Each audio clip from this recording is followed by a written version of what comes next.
Welcome to Deep Pockets with Petra Söderling, the show about governments and innovation. With each episode, we bring you a person and a topic that is part of this larger concept of how countries and regions can create economic advantage by investing in innovation. We're now in season 4. Can you believe it? I call this season the Random Rendezvous. After organizing, scripting, interviewing, editing, and marketing 27 episodes, I wanted to give myself a little slack.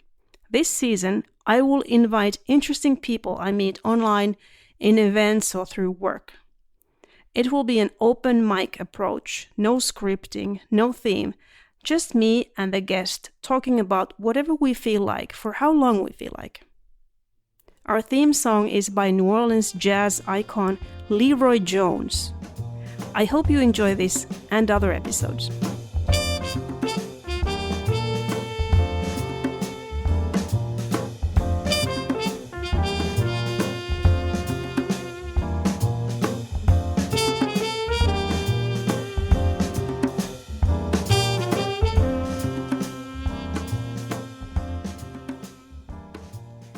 The European Union's Artificial Intelligence Act came into force on August 1st, 2024.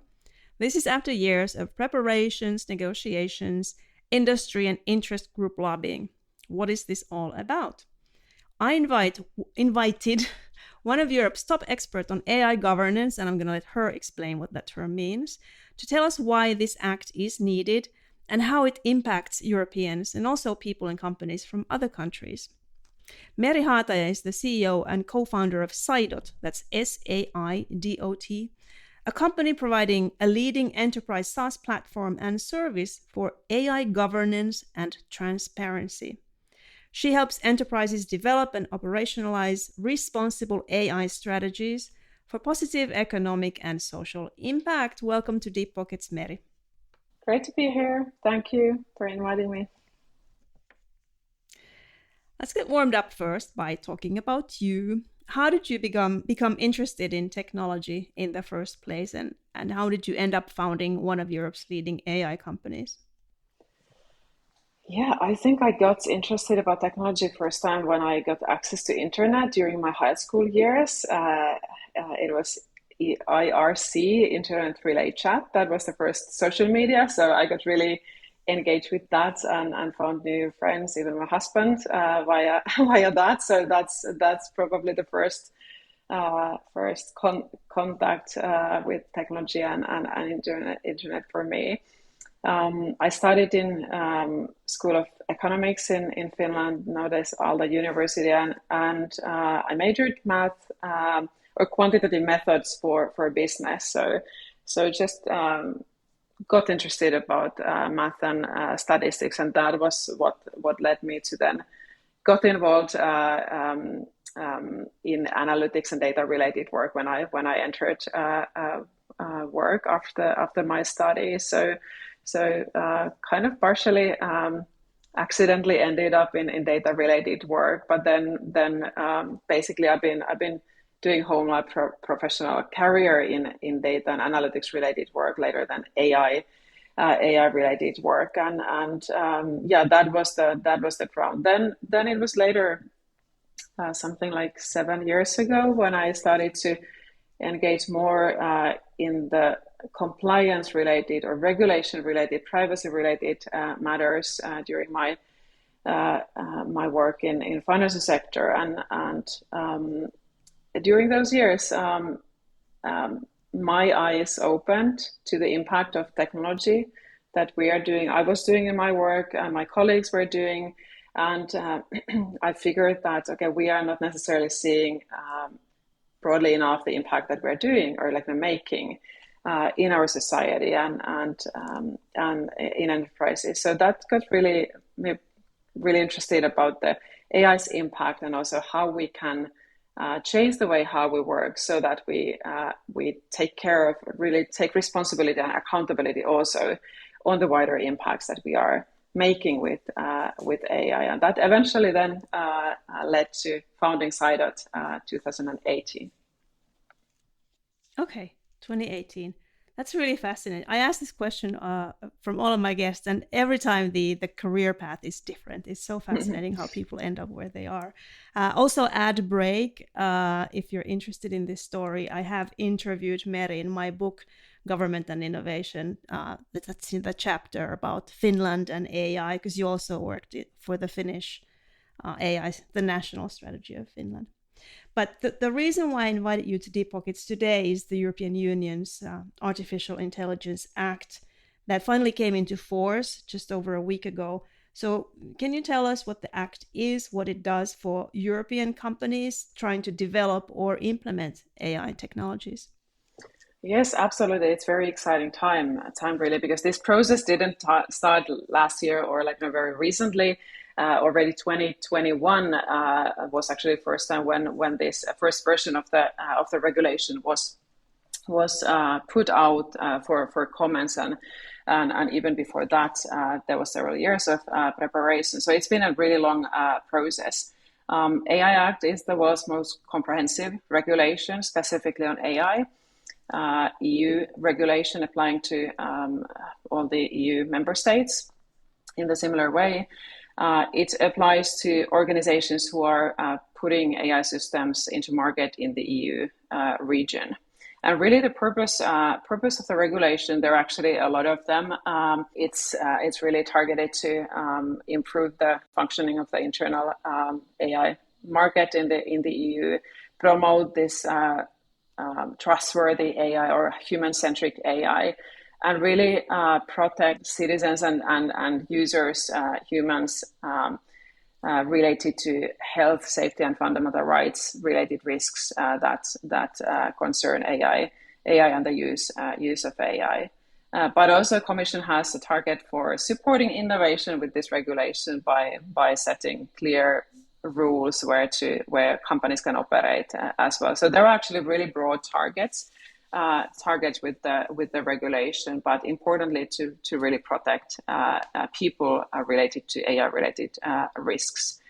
About what kind of this regulation, it's really a risk-based regulation. So it brings forward this risk categorization of AI systems and really sets then requirements for organizations who are building or deploying these AI systems according to the level of the risk of the system. So there are few systems or few types of systems that are completely prohibited in the European market or EU market, and then there are a bunch of systems, AI systems, that are considered high risk, and those are facing quite significant governance-related requirements then to govern or mitigate against those potential risks that are associated with these systems. And then there are limited risk AI systems, then some general purpose AI models that get other types of or different kinds of requirements. So really risk-based approach is Can you give us examples? Yeah. Can you give an example of like what's totally forbidden and what is limited? And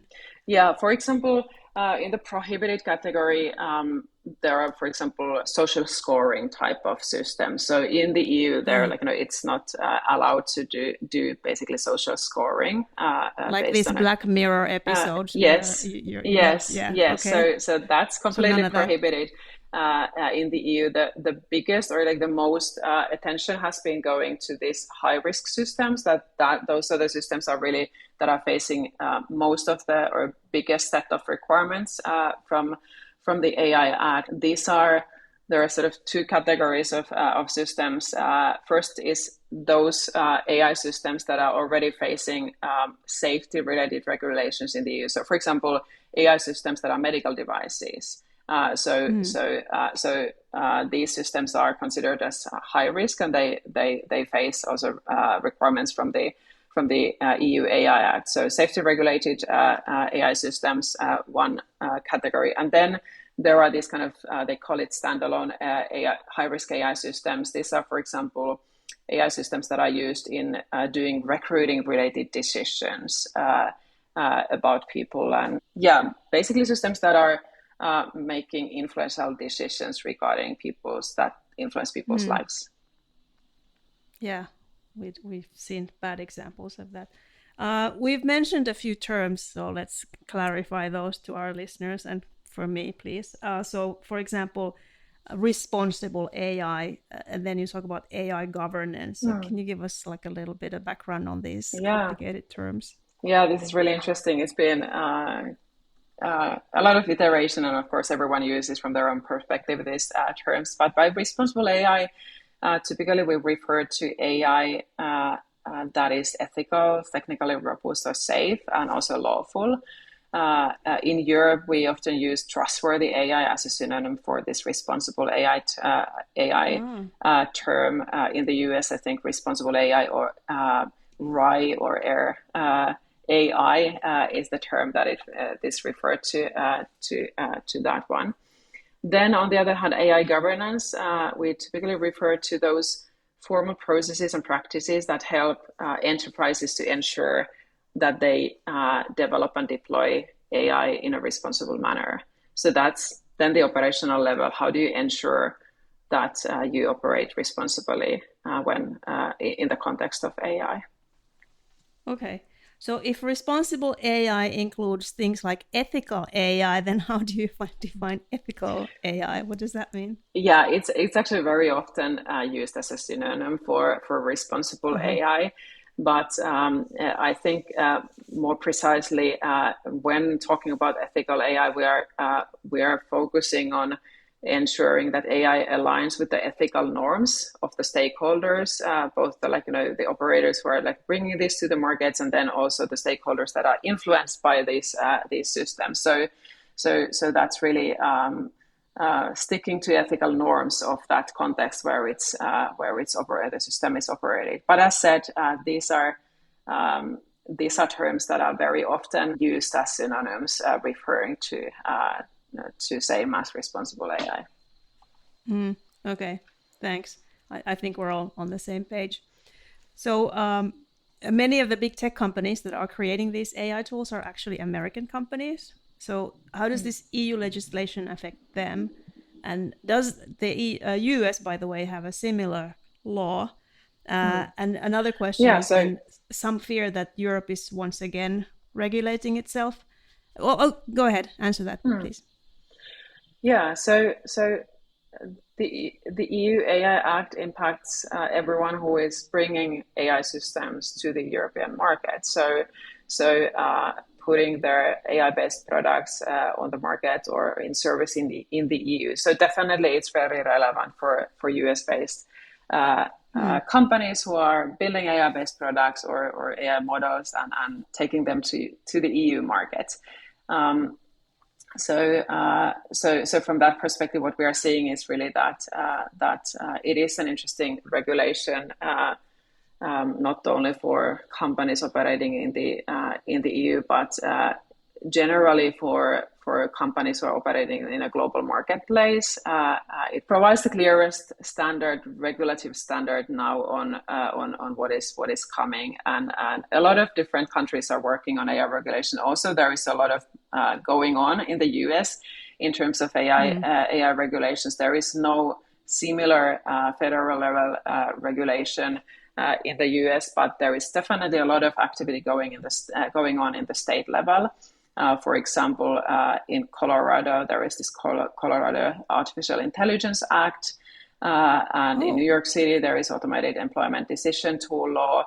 So there's a lot of going on in different levels in the US as well. And while saying that, it's not only Europe and US, but also we see similar kind of actions then in several Asian countries as well. So. Interesting. It's similar to previous privacy laws that Europe is probably more strict or leading. I don't know. But you mentioned earlier that this EU's AI Act is also meant to enable innovation. But some fear that Europe is once again regulating itself out of business because American companies, they just do what they want. They create de facto standards by just creating their products and shipping their products, and we hear this saying that America innovates and Europe regulates. So what's your feeling about that? Yeah, I totally see or recognize that saying, and definitely there are grounds for saying. like that. However, when we look at the AI market at the moment, and even there has been studies on, for example, related to how have companies now been able to leverage and realize the opportunities from generative AI, for example. And practically, there's a lot to do still on that area. So generally, business leaders are not satisfied by the level of how well companies have been able to leverage the opportunity that has been now on table. And when asking what are the reasons for why they haven't been able to realize those opportunities or benefits yet from generative AI? One of the top reasons is unclarity related to AI safety and regulations and how to use this technology in a responsible manner.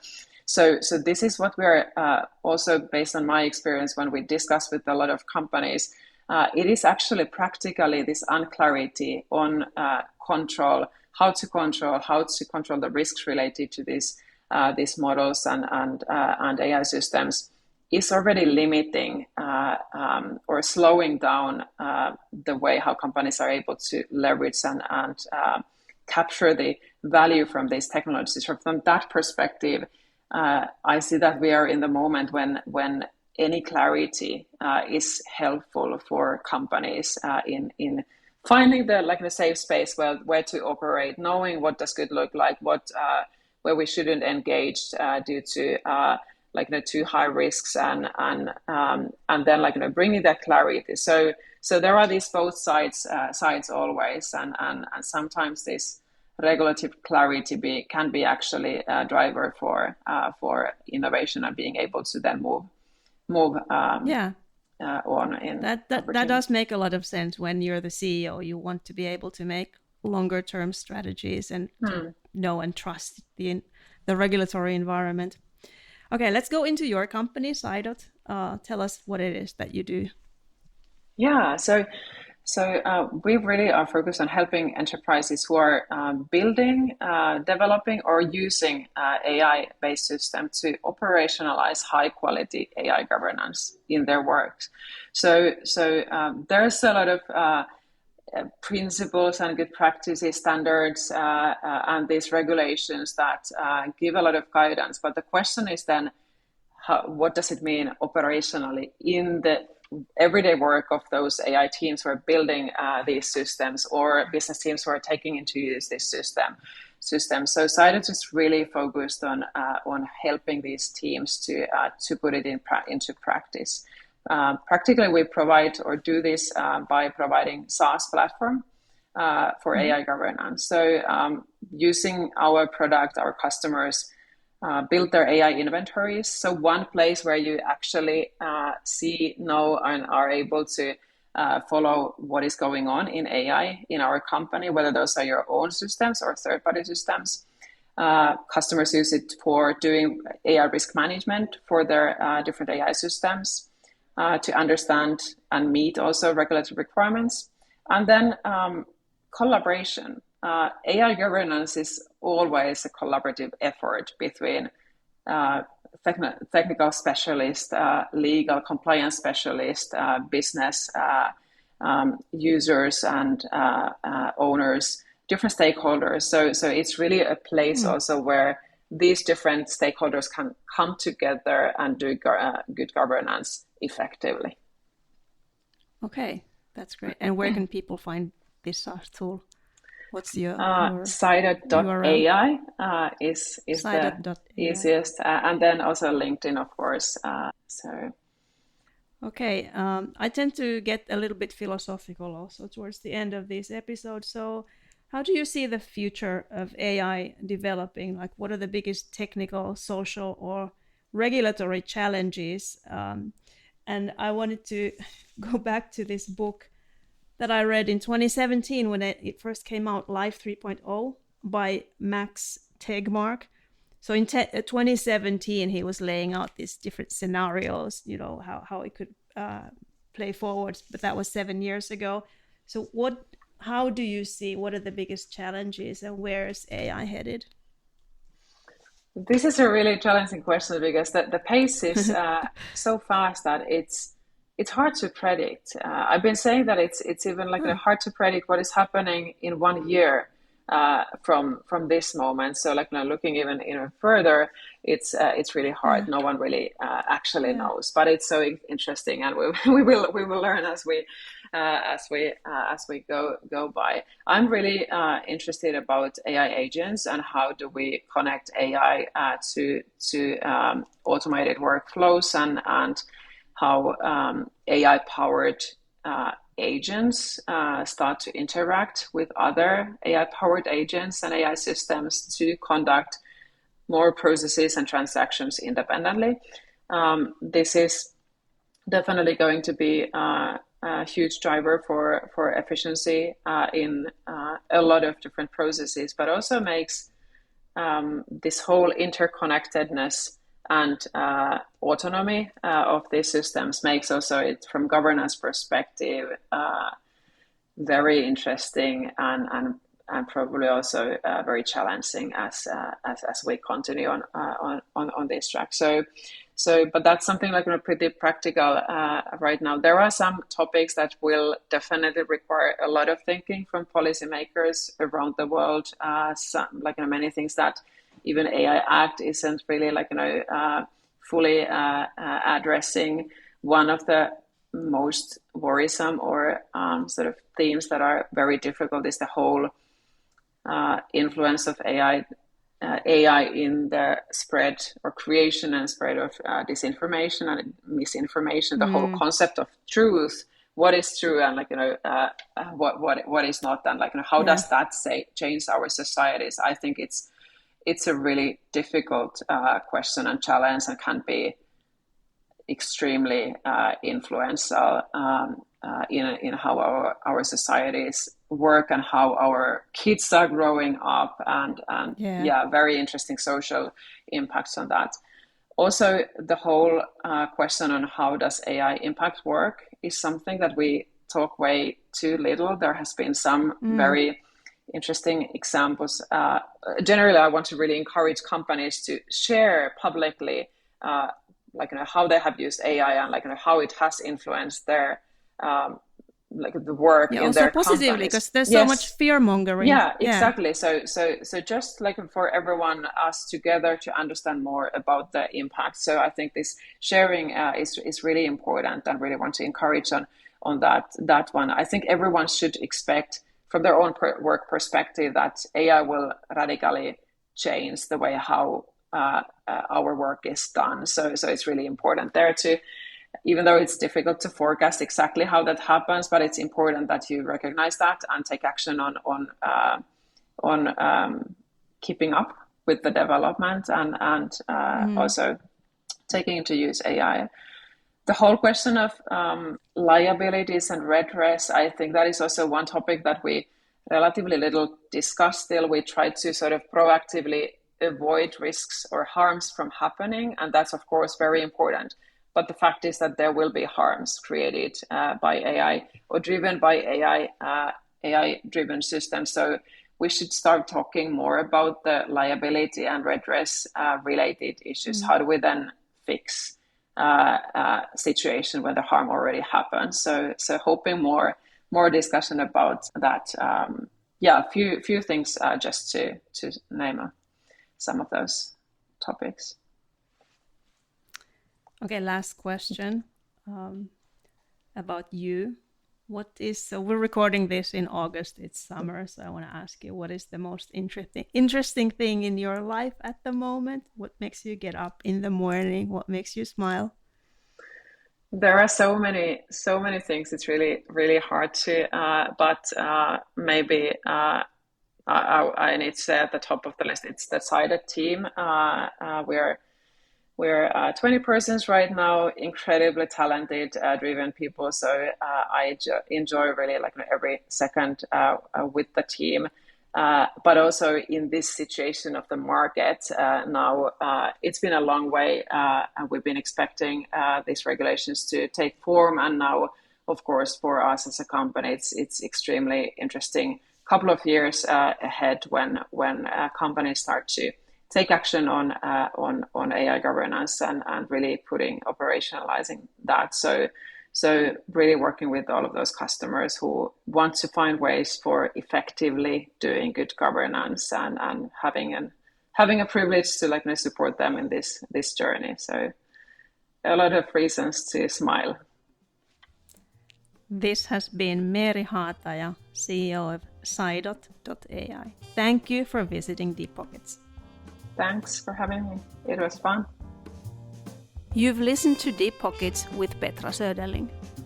To subscribe to content, please go to petrasöderling.com.